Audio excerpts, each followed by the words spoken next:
die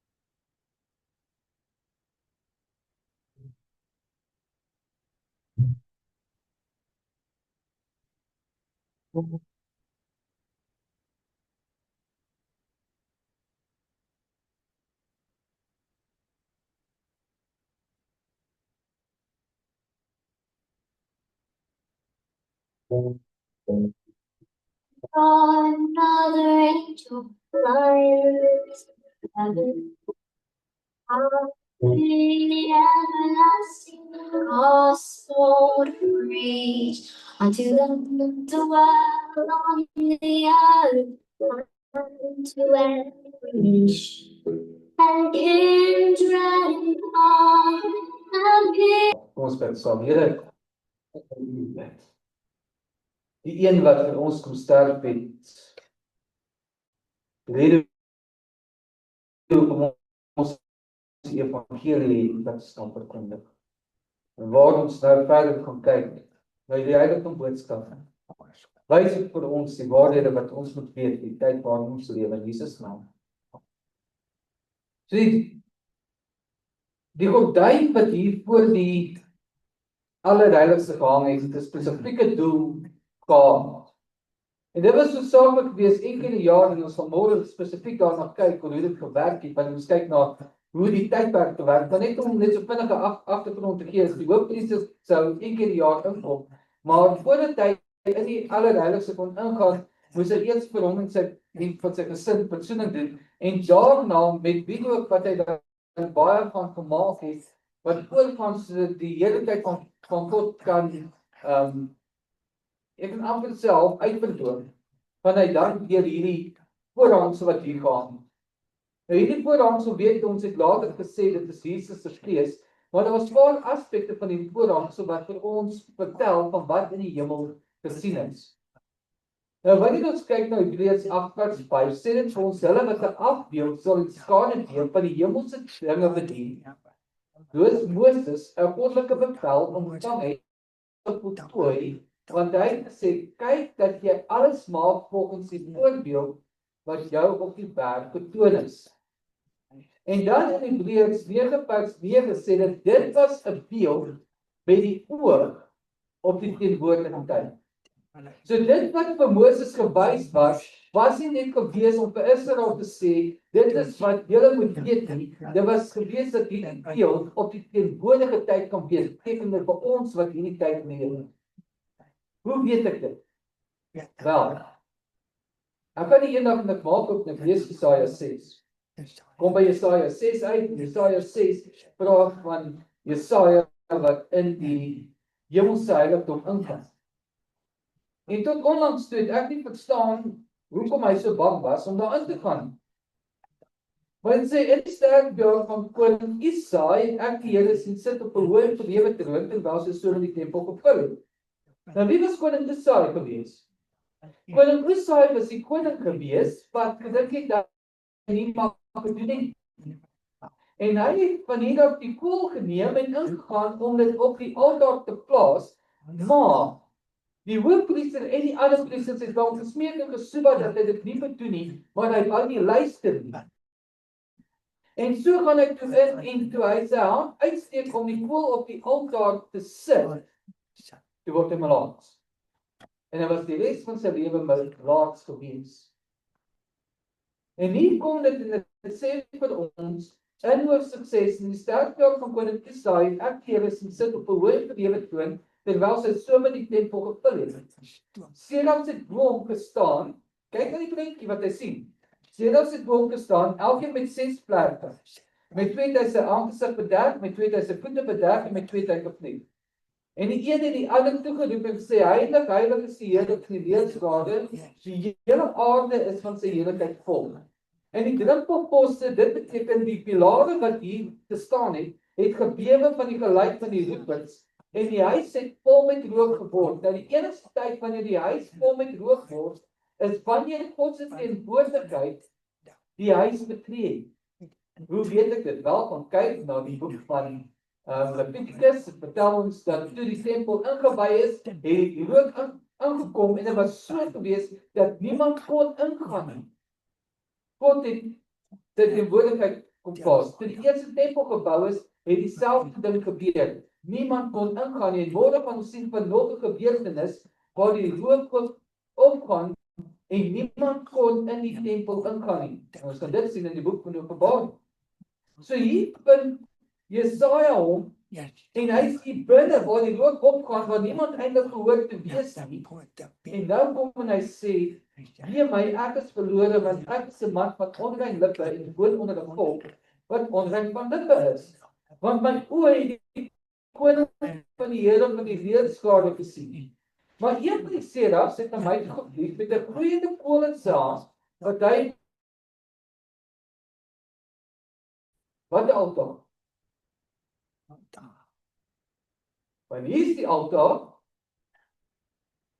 en hier is 'n altaar. Hier is 'n gloeiende kool wat wanneer geneem word na hierdie altaar. En hier word hy op die wierook geplaas. So my vraag was gewees, watter een kon dit wees? En toe kyk ek na die heiligdom. Waar is die enigste plek waar die engele te vind was? Hierso. Daar het gesê die kante het die gerubs gegraveer gehad en bo was dit ingeborduur op die op die tentdekking en dan was dit ook hier op die ek kon daai dan kom ek nie op sy naam nie. Ek het nou net genoem. Ja, soms gebeur dit maar.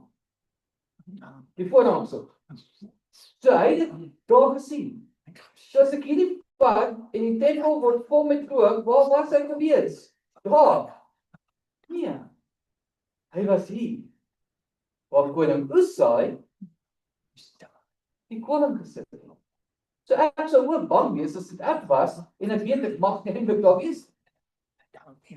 En daarmee kom die engel en hy neem daai kool van die altaar af en raak van sy lippe. Want ons teenwoordig tyd word die heiligdom daar gesit, sodat ons hier waarhede kan sien en soos wat ons dit lees, die Bybel kan ontdek hoe dit uitbeeld wat eintlik gebeur.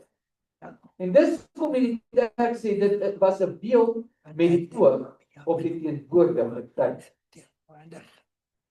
So wat het teenwoordige tyd? Wat kom ons kyk na hierdie voorhangsel? Wat was hierdie voorhangsel alles voor gewees? Sê, van fyn dubbeldraad linne en pers en purperrooi en bloedrooi stowwe met gerubs as kunstige werk moet jy dit maak. Pers en purperrooi en bloedrooi stowwe en fyn dubbeldraad linne as kunstige werk moet jy dit maak met gerubs. Weer word dit herhaal. So kyk, 2 keer word dit vir Moses gesê hoe dit moet lyk. So daar's 4 kleure, pers, purperrooi, bloedrooi en dan fyn dubbeldraad linne, dit is nou wit, en met kunstige werk is dit die gerubs wat dan daarop geplaas moes wees. So in die heiligdom het ons hierdie uitbeelding van die voorhangsel net voor die troon van God. Wat moet ons leer oor die voorhangsel? Wat behoort ons te weet hieroor? Daar was engele wat daarop gesit was.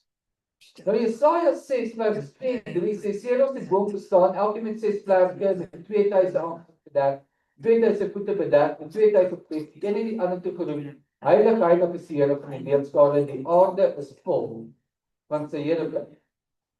So dit is wat gesien word, dis wat die engele se werk is. Maar dan het ek hierdie boek ontdek van James White. Dis nou Ellen White se man. Hierdie boek se naam is Past, Present and Future. En ek lees deur dit en hy het 'n hele paar hoofstukke geskryf oor die werk van engele. Eerste ding wat hy op raak is, engele is dienende geeste. Hy hou dit uit in Hebreë soos 1:13 en Genesis 8:12. Dan sê hy die engele, ons sien nou wat hier gebeur, kom ons maak so en ons sê probeer hulle almal op so nie.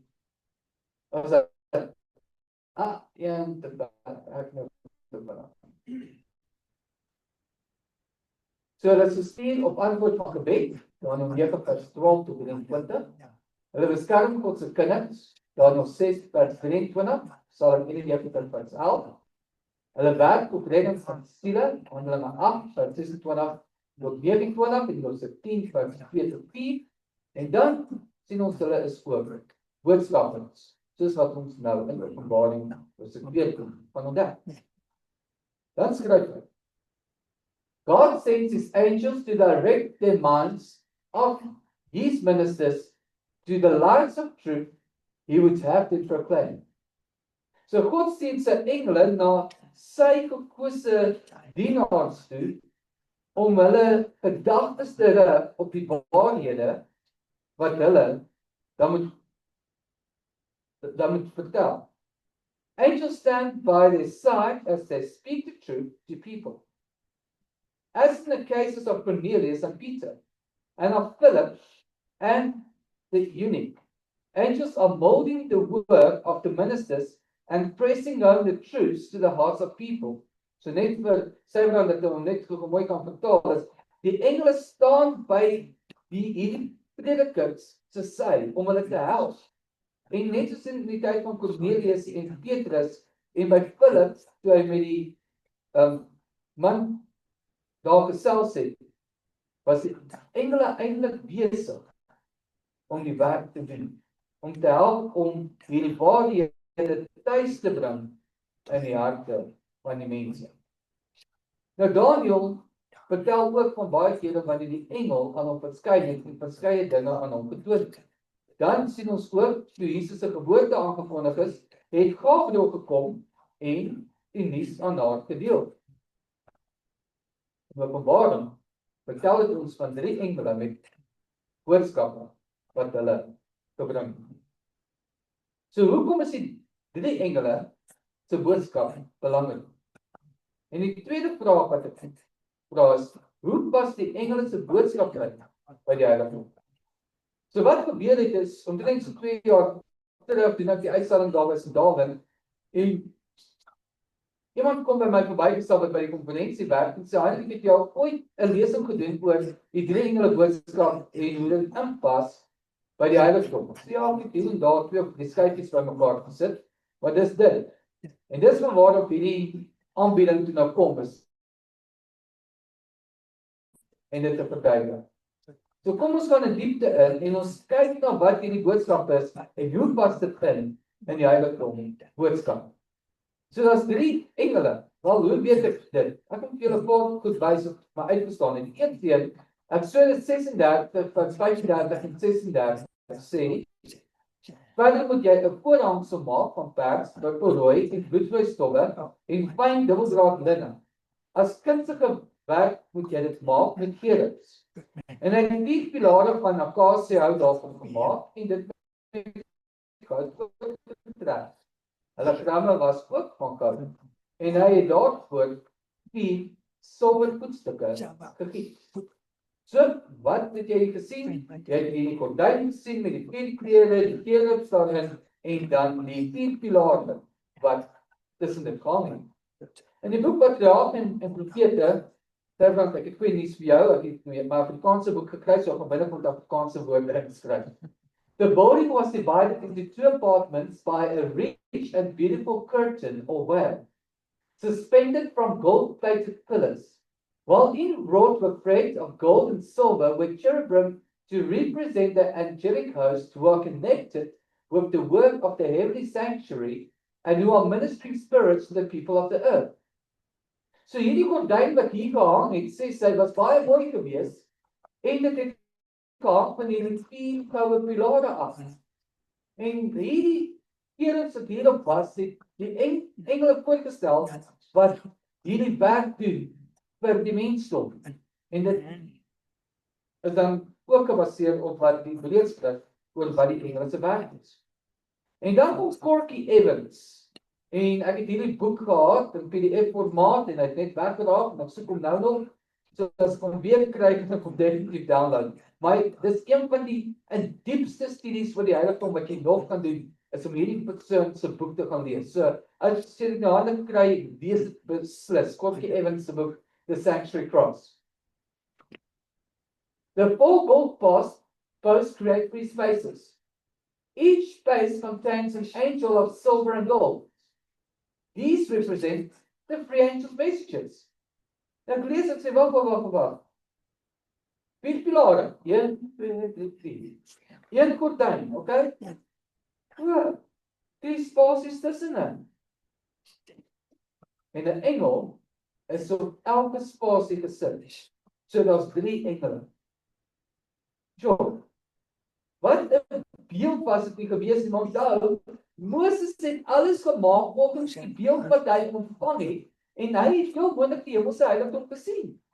So God moes vir hom gewys het, net soos God vir Enoch gewys het, wat aan die einde van tyd gaan gebeur, vir Moses gewys het wat met die hemelse heiligdom gebeur. Hy het daai 3 engele gesien wat voor kon dien. Hy het die troonkamer gesien. Hy het gesien hoe Jesus die brood van die lewe is, die lig van die wêreld is. Die een is wat sy geregtigheid vir ons gee met die wierook-altaar. So hy het heel moontlik Openbaring voor hom sien afspeel. Hy kon net nie daaroor skryf op daai oomblik nie. Maar hy gee hierdie afbeelding van hoe die hemelse heiligdom lyk. En ek is seker daarvan. Hy het daai 3 engele daar gesien. En God sê vir hom, sê dit in daai formaat, want dis wat ek wil uitbeeld in die heiligdom. So hierdie 3 engele tussen hierdie 4 poste, en dink jy, dis maklik om so foto in die hande te kry. Al die ander lyks, leeu's en weet nie wat se goed nog nie, maar uiteindelik het ek hierdie mooi prentjie gekry, wat my baie mooi uitbeeld, 'n engel tussen elkeen van die pilare. Hebreërs 10 vers 19 en 20 sê, terwyl ons dan broeders vrymoedigheid het om in die heiligdom in te gaan, deur die bloed van Jesus op 'n nuwe en lewende weg wat hy vir ons ingewy het, deur die voorhangsel heen. Dit is sy vlees. So, die voorhangsel stel Jesus voor. Die voorhangsel wys vir ons 'n boodskap. So hierdie 3 engele se boodskap wat gaan kom, het iets met Jesus te doen. En hierdie 4 pilare hou hierdie boodskap vas. Dis die prentjie wat hier geskep word. So wat is hierdie boodskap wat hulle vashou?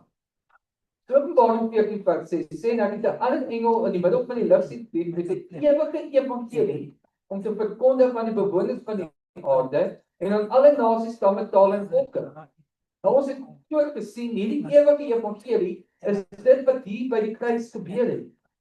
Dit is ons verlossingsplan. So hierdie engel kom met die verlossingsplan boodskap om weer aan die wêreld te verkondig. En almal moet dit hoor. You and your future. Patrick Pelser skryf en hy sê, it is the eternal gospel.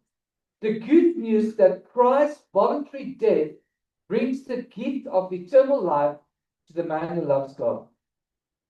Dis die ewige boodskap, die goeie nuus, dat dit wat Jesus vrywillig kom doen het, die gawe is van die ewige lewe.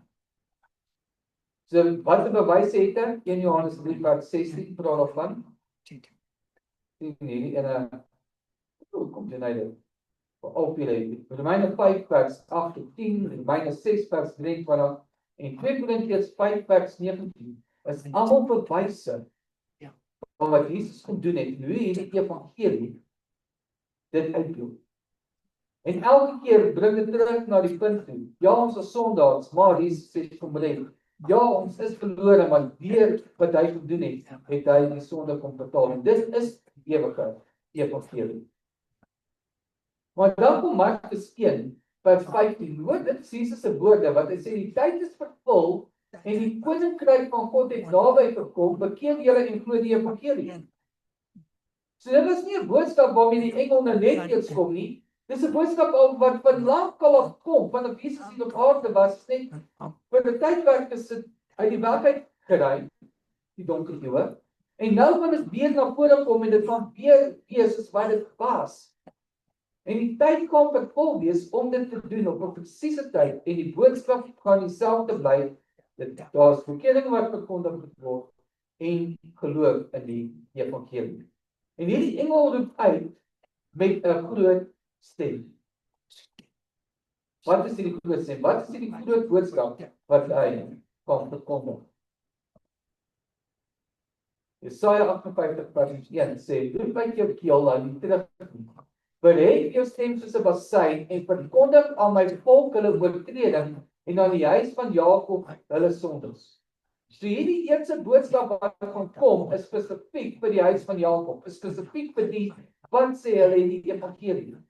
Hierdie eerste boodskap wat hy bring is om die terug te roep wat sê hulle weet waar die evangelie kan sê kom terug en verkondig dit soos wat dit verkondig moet word. In die boek the NIV New Testament Commentary Series is van J. Ramsey Michaels wat dit skryf oor hierdie gedeelte sê hy, the eternal gospel is perhaps best understood in an analogy of Jesus' own proclamation of the kingdom of God. The kingdom of God is near, repent and believe the good news. The proclamation had two parts, an announcement and a command. So wat sê hy? Die ewige evangelie word op die twee dinge gedoen. Naamlik, bekeer jou en maak gereed om die koninkryk te ontmoet. Maar dan gaan hy aan en hy sê dat dit wat in Markus gebeur het, ongeswaai is. Want in Markus sê hy bekeer jou en die evangelie, maar hier aan die einde word dit ongeswaai en dit is eers die evangelie, die command, fear God, give him glory, en dan kom die aankondiging, wat die eind van sy oordeel het gekom. So dieselfde boodskap, net omgeswaai, word nou na die wêreld toe gebring. So wat is die boodskap wat ons saam moet weet? En hoekom is dit belangrik vir ons vandag? Wel, dit begin deur om te sê, vrees God en gee hom eerlikheid. Nou wat beteken dit om te vrees? Wel, die een betekenis van vrees is, dat jy bang is in jou bene bewe. So toe my skyfies nou wegraak in COVID tyd, waar ek hulle weer my rekenaar gesteel het, ja, bly my dit gebeur, maar ek weet nie ook is ek die een wat daarvoor, nou my elkeen maar moet boet nie, maar dit is my een van die dinge. Maar, nou is die skyfies weg, ek sê vir my vrou, weet jy wat, ek gaan opgee, ek wil nie weer hier werk doen nie. Wat help dit ons doen hierdie goed, dit is elke keer dieselfde ding, ek het nou van my skyfies nie, dis ure en jare se werk wat hier in is. En sy moedig my aan te sê, hy moet weet nie, kan ek weer in soek, ontdek, en besluit ek sal dit doen. En so kom ek af op Eksodus 20, en ek lees die volgende. Hierdie is in vers 20. Toe antwoord Moses die volk, wees nie bevrees nie, want God het gekom om julle te beproef en dat sy vrees voor julle oë mag wees, sodat julle nie sondig nie. En ek sê, wat 'n bietjie. Wat 'n vrees praat hy nou. Want die vrees noem hy 2 keer. Want God het gekom om julle op die proef te stel en sy vrees voor julle oë te wees, maar begin sê hy, van wees nie bevrees nie. So kan ek en ek kyk na die 2 eienskappe wat hier is, en as besef dat die boodskap wat hier uitkom is, hy het dit nie gesê sodat julle moet bang wees in die lewe nie. Die eintlike vrees waarvan nie gepraat word is dat julle in eerbiedigheid voor hom kom. En dit is die boodskap, julle moet in eerbiedigheid kom, sodat julle nie sal sondig nie. Dit is hoekom God aan hulle verskyn het. So dit is hierdie boodskap, dis nie 'n vrees van die seentjie wat nou stout was en sê, ek moet my pa sien. Want ek is bang vir die pak slaan nie. Dis eerder 'n vrees om te sê, ek wil weet wat ek moet doen om binne in God se wil te bly. Dit word verduidelik dit so. Jy word uitgenooi om die koning van Engeland te ontmoet. Jy kan duidelik sien hierdie lesing is gedoen net nadat koningin Elizabeth dood is. So, koning Charles nooi jou uit en sê, kom asseblief en kom ontmoet my. Hoe gaan jy na hom toe kom? Yes! Ja! Jy gaan netjies aankom, aangetrek, jou moeilik vir hom by, en is nou 'n koning, maar jy gaan eerbied bewys. Hand uitsteek, platskip, maar daar gaan altyd 'n netjiese manier wees van aanbieding. Want hy het 'n sekere gestalte. Hy het, wat kan jy dit nog noem? Maar, hy is hooggeplaas. Dieselfde kan ons sê, al sê ons wat ook al van ons politieke mag wat ons in Suid-Afrika het, ons aan die name noem. Maar jy kan nog steeds nie daar instap en dan kyk jy, ek is die baas van die show. Jy kan weet nie toon. En dis wat hierdie teks wat sê, wanneer jy na God se teenwoordigheid kom, sê die engel, vrees God. Kom terug in sy teenwoordigheid en maar nie kom terug en sê, oh yes, check how good I am. Jy gaan terugkom met Jesaja ervaring. Wie my, ek is 'n sondige man. Maar jy kom met sy aangesig opgebuig en aanvaar die verlossing. Vrees God en gee hom heerlikheid. Dis nie ek nie, Here, dis U. Dit is die boodskap wat die engel verkondig. Want die uur van sy oordeel het gekom, so 'n tyd het aangebreek wat ons moet besef iets begin weer te gebeur. En hierdie engel sê van hierdie uur af, van nou af, moet hierdie boodskap verkondig word aan hierdie wêreld. So die hoofpriester kom in op die dag van versoening. En die dag van versoening word die oordeelsdag genoem. Want die oordeelsdag is wanneer God die boeke begin oopmaak en daar word oordeel gevoer, 'n ondersoekende oordeel, soos wat ons in die vorige een gesien het met Pistorius, hy het geskied, maar hoekom?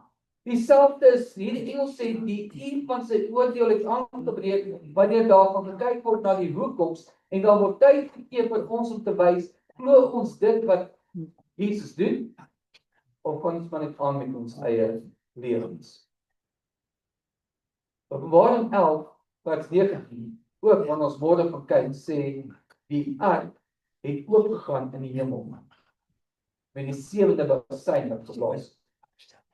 Daai 7de bassein is dieselfde effek wat gebeur met die eerste Engelse boodskap wat sê, vrees God, gee hom heerlikheid, want die uur van sy oordeel het gekom, die tydperk het aangebreek.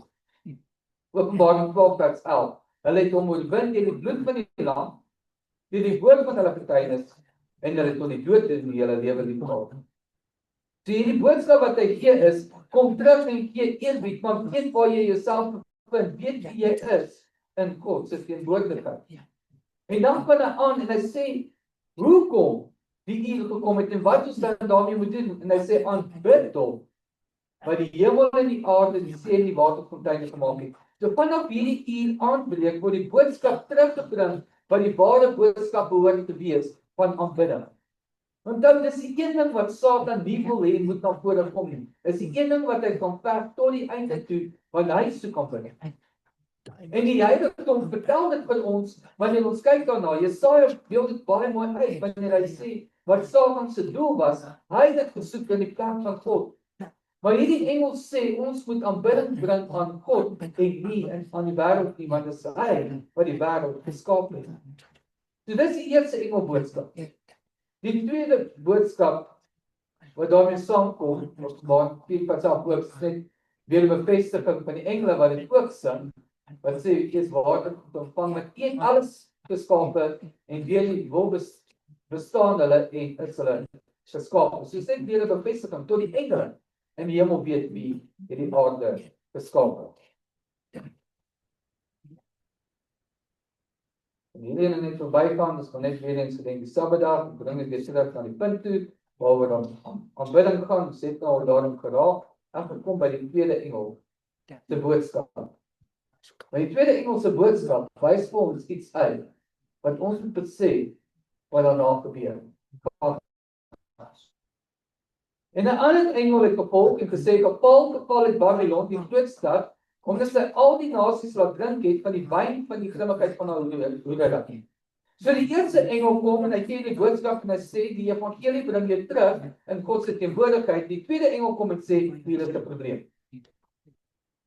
Babylon het geval, omdat sy al die nasies laat drink het van die wyn van die grimmigheid van haar hoedery. Nou waar het 'n groot Babylon geval? As ons die Bybel lees ons van koning amper sê Nebukadneser, koning Belsasar. En hy het hierdie groot partytjie gereël en hy het die bekers wat van Jerusalem af gekom het gebring om wyn daaruit te drink. En hy het vir al die mense om hom gedeel. So koning Belsasar het 'n groot maaltyd berei vir 1000 maghebbers in sy teenwoordigheid en hy het wyn gedrink. By die genot van die wyn het Belsasar bevel gegee om die goue en silwer voorwerpe te bring wat sy vader Nebukadneser uit die tempel van Jerusalem weggevoer het, sodat die konings en sy maghebbers, sy vroue en sy byvroue daaruit kon drink. Toe het hulle die goue voorwerpe gebring wat uit die tempel, uit die huis van God in Jerusalem weggevoer was, en die koning en sy maghebbers, sy vroue en sy byvroue het daaruit gedrink. Hulle het wyn gedrink en die koning van goud en silwer, koper, yster en hout en klip geprys. Die eerste boodskap wat gekom het is, wie moet ons aanbid? Wat doen hulle daarmee? Die tweede engel boodskap kom uit en hy sê, geval is wie? Babylon. So daar's iets uit hierdie les uit wat hier gebeur het, wat ons moet verstaan oor wat gaan gebeur. So God kom daarna en hy skryf met sy vinger en hy skryf mene tekel Eupharsin. Wat beteken dit? En dit was geskryf, mene tekel Eupharsin. Die uitleg, mene. God het die koningskap getel en daaraan 'n einde gemaak. Geval het Babylon. Die tyd is oor. Tekel. Die is op die weegskaal geweeg en te lig bevind. Is dit nie 'n oordeelsboodskap nie? Jou lewe is gebeur. Jy is geval. Eerens, die koninkryk is verdeel en aan die medings en Perse gegee. So die tweede engel boodskap vertel ons die volgende. Die tweede engel sê dat Babel skielik val. Is nie iets wat voor 'n tydperk kan gebeur nie, dit kan so wees. Maar hoekom gaan Babel val? Jeremia 51 vers 18 is die vers wat sê skielik het Babel geval en is verbreek. Maar dan lees ons oor van die beker wat uitgedrink is. Maar watter bekers weet ons almal in die Bybel? Ons weet van Josef se beker waar dit hy gedrink het in Benjamin se sak gesit het. Dit was sy beker gewees. Openbaring vertel ons van twee bekers, die beker van God se grimmigheid, dan praat dit van die beker wat die bloedvrou in haar hand het, waar dit sy drink, wat gemeng is met die bloed van die heiliges. So wat hier gebeur is, hy neem die bekers wat waaruit kom, uit die tempel uit. So hy neem waarheid en hy skink sy wyn. Wat stel wyn voor? Valse leerstellings. Geval is Babylon, want sy het die bekers van God gevat en die valse leerstellings daarin gegooi en vir die mense gegee om te drink. Dis ernstig. Want besef ons wat dit eintlik beteken. Dit beteken dat in God se ware kerk is daar ongelukkig die wat kan kom, wat die ware boodskap kan vat en dit gaan meng met onwaarheid. En dit gaan versprei word. En baie keer sê ons, ja, maar kyk, Babylon, ek nou die dag daar sê, ons is vinnig om te sê, ja, Babylon, ons wys na die Romeinse katholieke kerk, ons sê, ja, kyk, en vals is hulle, ons besef nie wat binne in ons gebeur. En dis die fout. Eers ek op boodskap, lees voor, Jesus is hier, en dan dink ons kan net omdraai en wys hoe ons is, en ons doen wat. Hulle wat skryf ook, en sy sê, dit is baie belangrik dat ons besef waar ons is, want ons kan net daar, ons geloof verloor. Gebaseer op Openbaring 3 vers 11. Kyk, ek kan hou vas wat jy het, sodat niemand jou geloof kan neem. So moenie gaan en dink, ek weet alles en ek kan alles doen nie. Gaan met weet van, weet jy wat, ek ken Jesus. En wanneer ek Jesus ken, kan ek iemand vertel wat in my lewe gedoen het. Nie al die wonderbaarlike dinge wat ek dink ek weet. Daar's baie goed wat uitkom vandag, wat valse leerstellings is. En ons kan hulle so opnoem, by die naam, wat in die kerk begin insykel. Maar geval het Babylon, wat sê dat maak die mense drink as beker. God se beker. Met al die valsehede. Dis die tweede engelboodskap. Derde engel kom en hy het gevolg met 'n groot en gesê, as iemand die dier in sy beeld aanbid en die merk op sy voorhoof op sy hand ontvang, sal hy self ook drink van die wyn van die grimmigheid van God, wat ongemeng ingeskink is in die beker van sy toorn. En hy sal gepynig word met vuur en val voor die heilige engele en voor die lam. En die rook van hulle pyniging gaan op tot in alle ewigheid. En hulle het dag en nag geen rus nie. Hulle wat die dier in sy beeld aanbid. En elkeen wat die merk van sy naam ontvang. Die Sabbatsboodskap is die wat in God se rus ingaan, rus ook self van sy werk soos God van dit af rus. Die ander kant van hierdie aanbiddingsstelsel sê dat die wat die beeld van aanbid en die merk van ontvang, het dag en nag geen rus nie. Van toetsendheid. Want kyk wat gebeur op die Sondag. En ja, hulle wil wette inbring om te sê, ons moet weer die Sondag hou soos 'n Sabbat. En hulle kan daarop verdruk. Die mikpunt is om te sê, maar kom ons hou dit weer soos wat ek hou was vroeër, maar God sê, ek het my dag klaar uitgesit. Ek wil hê julle moet my op hierdie dag aanbid. Ek het julle die Sabbat gegee. En die derde engelse boodskap sê, ongelukkig gaan daar die wees wat dit nie gaan doen. Hulle gaan die dier aanbid. Hulle gaan doen wat hy sê. En hulle gaan sy merk doen. Wat is die merk? Om te doen presies wat gesê word. So hierdie is die engele se boodskap. Maar wat moet ons daaruit leer? Robert Beeman skryf in sy boek Revelation of Things to Come. Is God cruel to torment those people who receive the mark of the beast? The word torment in the language John used means to test or try. When these who have rejected the seal of God come in the presence of the holy angels and the Lamb, they will see all their sin and rebellion exposed for what it always has been. They will see how their whole life has resulted in only hating and crucifying the Son of God. Such self-knowledge will surely be torment enough today. So, wanneer dit praat hierso in Openbaring wat sê dat hulle dag en nag geen rus gaan hê nie, en dat God se grimmigheid oor hulle uitgegooi kan word, is dit nie om te sê God gaan nou hulle torture dag en nag nie. Dis hulle eie keuse wat hulle daar gedoen. Hulle gaan self sien dis hulle eie dade wat daarna toe gelei het. Dis net die metode hoe dit beskryf is, wat dit laat lyk asof dit God is wat dit doen, maar dis nie God nie. God is daar wat sê, as jy dan is lief vir jou, ek jou alles gee, maar as jy dan gaan weg, dan ek nou beskerming nie weg. Kom ons gebruik 'n paar voorbeelde. Hy het kom dalk terug na die woestyn. Toe Israel besluit het om weer te rebelleer teen God, neem hy sy hand van beskerming weg en die slange kom in die laar.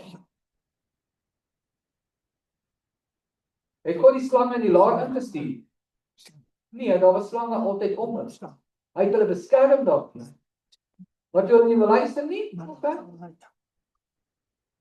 Ek wil dit nie doen nie, ek doen dit nie omdat ek julle beskerm nie. Ek wil julle besef dat ek die een is wat julle eintlik beskerm. Maar julle wil nie dit sê nie, julle wil sê ek is nie. Wat is nog een wat ek gedoen het? Toe Aaron se 2 seuns binne die heilige liggaam met die vreemde vuur. Sê dit God het hulle verbrand. Maar hier is die konsep wat dadelik gekom, want daarna is daar nog mense wat ook verbrand was, toe hulle met vreemde vuur werk, so God se aangesig gekom. Het God hulle verbrand? Of was God se vuur nog altyd daar? Hulle het net gekies om uit sy beskerming uit te beweeg. En dan het God geen ander keuse. So hierdie boodskap wat hier uitkom, die derde engelse boodskap is, as jy van besluit om uit God se beskerming uit te beweeg en deel te wees van die wêreld se maniere, kan hy jou nie beskerm nie. En jy kan dit voel, jy kan weet wat gebeur as jy uit God se beskerming uit is. Maar dan is daar nog 'n gedeelte van die boodskap wat uitkom. Die laaste gedeelte van die 3 engele boodskap. Hier kom die leidsaamheid van die heiliges te pas. Hier is hulle wat die gebooie van God en die geloof in Jesus bewaar. Hier is hulle wat die eerste Engelse boodskap gehoor het en dit aanvaar. En hulle kan skade aan God se kant. Dat wanneer Moses afkom en hy sien wat gebeur, as hy kan roep wees aan God se kant, kan dat die wees vandag gebeur. En dis 'n keuse wat gemaak word. En ja, dit kan nie maklik wees nie. Die Lewiete dink ek het dit nie maklik gehad toe die volk die koue kalf aanbid nie. Maar dit sê vir ons hulle was enigste stam wat nie deelgeneem het aan daardie valse aanbidding daai dag. En daarom kon hulle aan Moses toe kom en sê, hier is ons staan saam. En so moet dit vir ons ook wees. As Jesus gaan roep, wees aan my kant, met ons aan sy kant skaar en sê, hier is ons. Ons het nie deelgeneem aan daardie valse aanbidding. Want ons het die gebooie van God en die geloof van Jesus bewaar.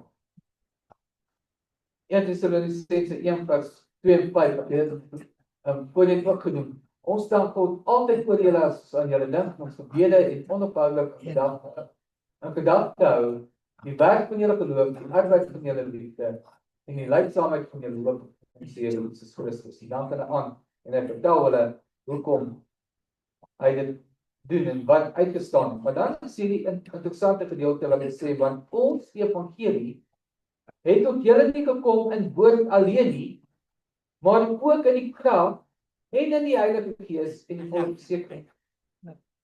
So hierdie wat hier kan skaar aan God se kant, wat die leidsaamheid gaan hê, kom nie daar net as gevolg van die evangelie wat hulle gehoor het nie, maar ook die feit dat hulle toegelaat het dat die Heilige Gees hulle gelei, dat hulle veilig aan die afstand kan kom. En dit is hoekom dit belangrik is om die heiligdom te verstaan. Soos julle weet hoe danig ons onder julle ontwil gewees het, sluit hy sy boodskap. So hierdie 3 engele boodskap, hoe pas dit alles in die prentjie? Hoekom is dit so belangrik om te verstaan wat hier gebeur het? Wel, hierdie is die puzzelstuk wat ons nou al van gisteraand aan mekaar gesit het. Ons het die raamwerk gisteraand gebou. Ons het begin om die puzzelstukkies so by mekaar te sit, een na die ander stuk, sodat ons die groter prentjie kan begin raak sien. En nou kom ons amper op die einde. En nou kan ons begin om te sien hoe alles stelselmatig in plek kan begin val. So hoe gebeur dit? Die tempel het oopgegaan. Die ark van die verbond is gesien, Openbaring hoofstuk 11. Maar dan sê dit hier in die tempel, tussen die wierokaltaar en die ark van die verbond, was die gordyn wat 4 pilare gehad. So wat is hierdie 4 pilare? The King James Version Dictionary says, is the porter that which sustains or upholds, that on which some superstructure rests.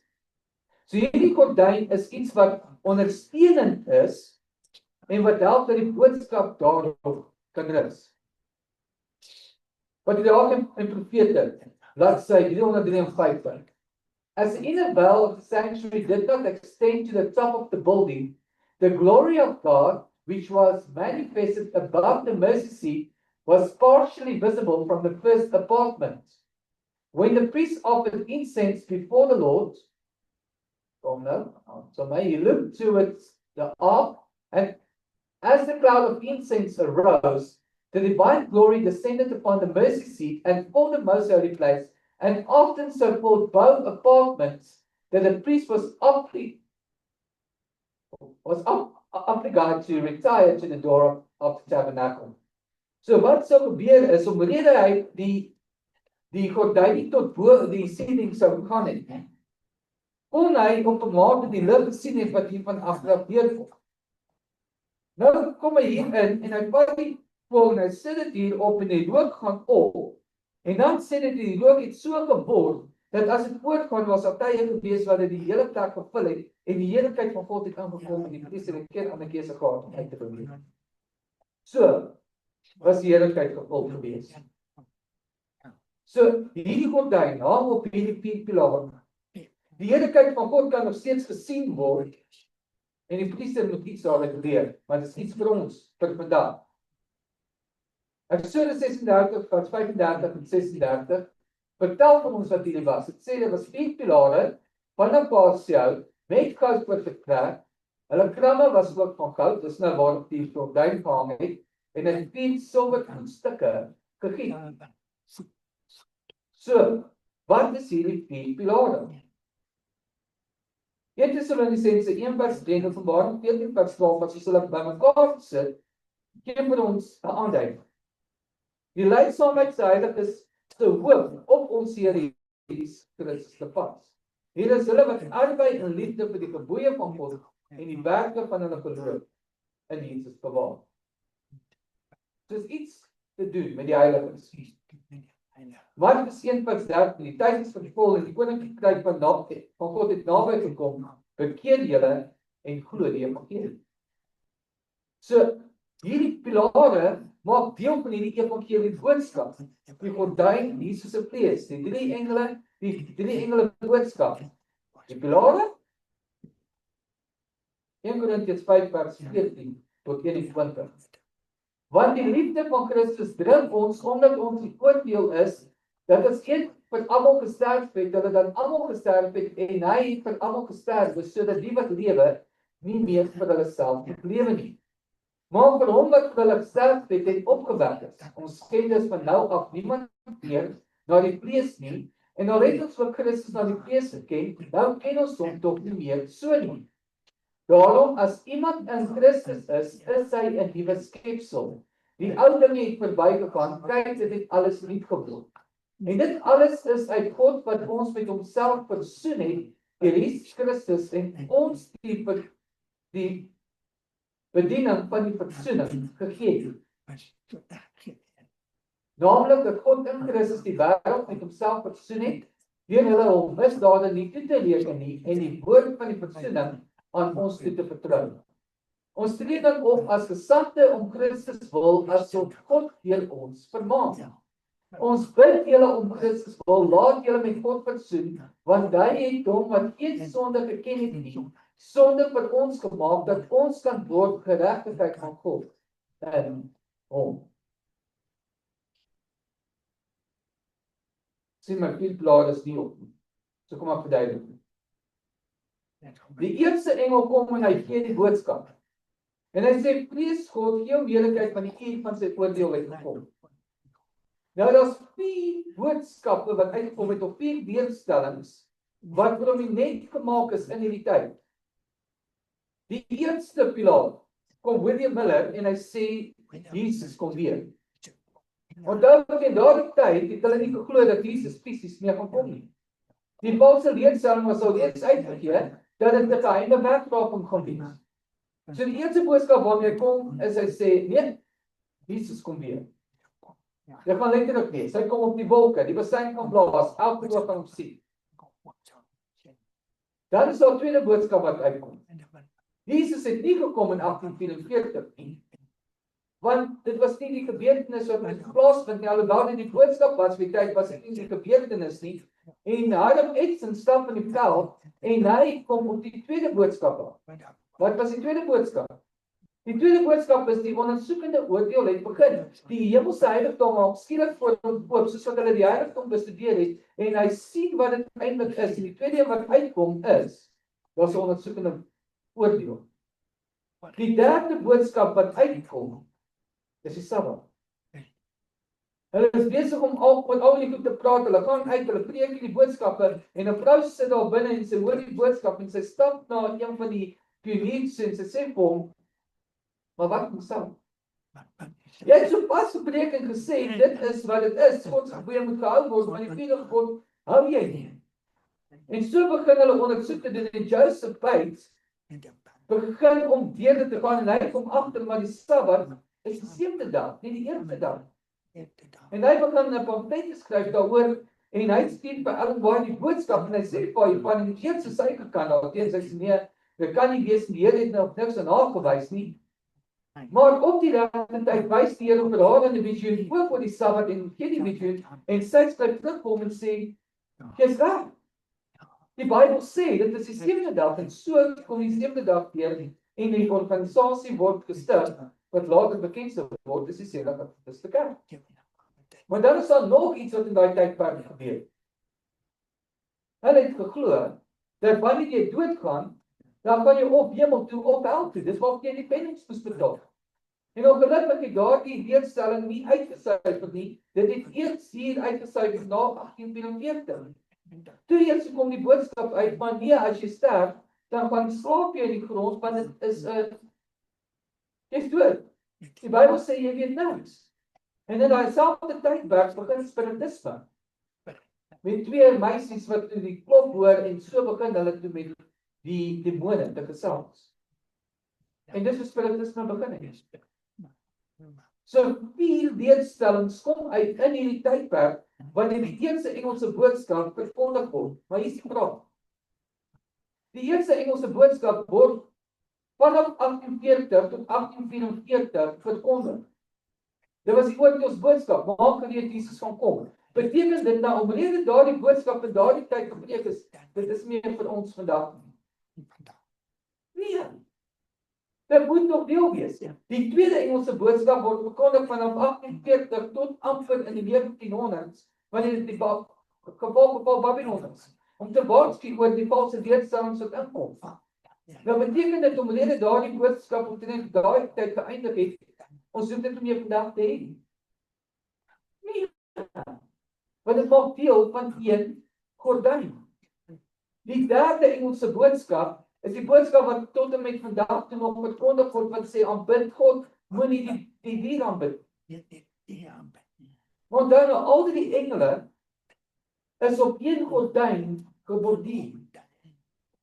Daai gordyn stel Jesus voor. En kan Jesus se boodskap ooit verouderd word? Ja. So hierdie drie engele boodskap wat hier uitgebeeld word, op een gordyn met 4 pilare wat dit ondersteun, wys vir ons dat hierdie 4 pilare die ondersteuningsboodskap was, om hierdie drie engele boodskap te verkondig. Glo ons dat Jesus gaan kom? Ja, ons doen. Maar ongelukkig sit ons met 'n leerstelling wat tot vandag nog verkondig word van die wegdraging. Maar die Bybel leer nie wegdraging nie. Die Bybel leer dat Jesus fisies gaan kom, die trompet geluid gaan blaas, en die wat in hom gesterf het, gaan opstaan, en so gaan ons saam die Here tegemoet gaan in die lig. 1 Tessalonisense, hoofstuk 10. Waarmee is Jesus op die oomblik besig? Die ondersoekende oordeel. Hy is daar, soos die hoofpriester ingekom het, en hy staan op hierdie oomblik vir ons ook in. Dit maak deel van die boodskap. Dit hou hierdie op hierdie gordyn vas, is die ondersteunende middel. Die Sabbatsboodskap, die aanbiddingsboodskap oor God se waarheid is ook daar. En dit hou hom vas.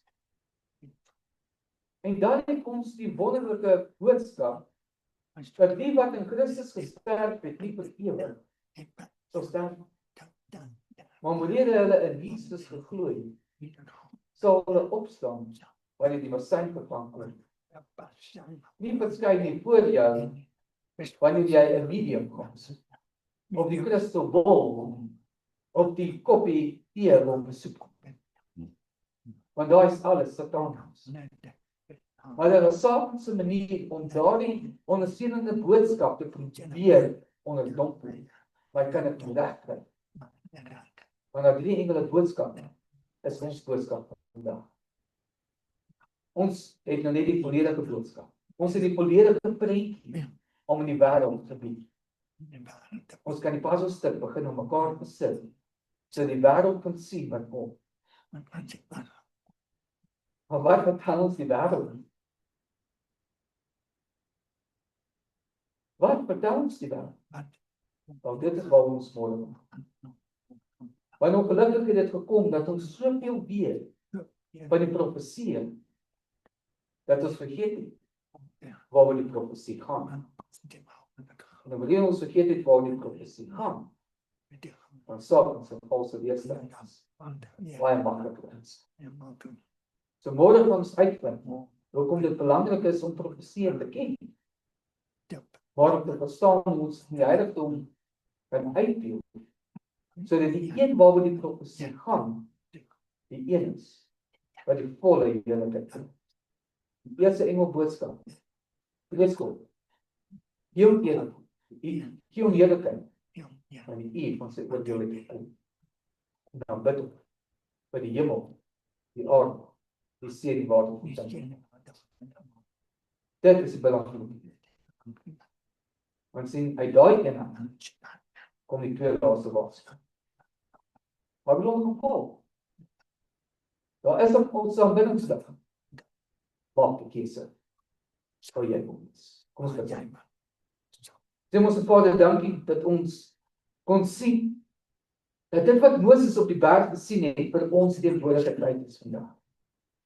U het aan hom die heiligdom stelsel bekend gemaak en ons is dankbaar daarvoor. En soos wat ons dit bestudeer en die passelstukke nou aan mekaar begin sit het, begin ons besef hoekom dit belangrik is om hierdie waarhede te verstaan. En waar ons nou van hierdie weg van soos die Sabbatsure nou tot die einde kom, gaan ons in 'n nuwe week in met nuwe insig. En hier ons te boodskap te verkondig aan die wêreld. Ek wil vra dat U ons beskerm in hierdie week. Maar dat U ons ook sal help dat ons tot die dood in ons lewens sal lief hê, maar die boodskap sal gee soos nog nooit van tevore nie. Want ons wil hê U moet kom om ons te kom. En dis waarvoor ons uitsien. Maar sal U ons ook weer môreoggend bymekaar bring waar ons verder kan kyk na hoe die heiligdom vir ons help om die profesie ook te verstaan in die lig van wie U is. Here, dankie vir die openbaring wat ons sê in die woord. Dankie dat U dit vir ons uitgebeeld het deur iets wat ons kan verstaan en kan sien. En dit dan kan gebruik om ons geloof net sterker te maak. Om die groter prentjie te kan sien. U bovenal te verheerlik. Sê ons elkeen dan nou dankie vir vandag en dankie vir die genade en die liefde wat U vir ons toewens. Dis ons gebed in Jesus naam.